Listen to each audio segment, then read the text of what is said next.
কিছু শাপলা ছাড়িয়ে নিলাম, ছাড়িয়ে এবার বড় বড় করে কেটে ধুয়ে নিলাম।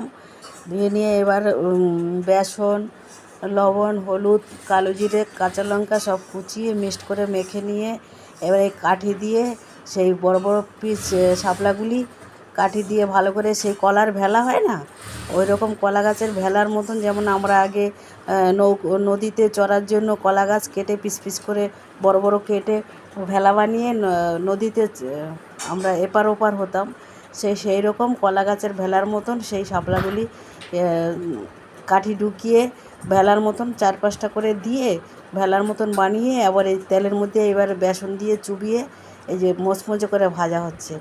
তো অনেক দিন পরে এই বড়াটা করেছি, খুব ভালো মচমচে টেস্টি হয়েছে। তা আপনারা এরকম যদি কোনো দিন করেছেন তো ভালো, যদি না করে থাকেন তাহলে এরকম করে খাবেন।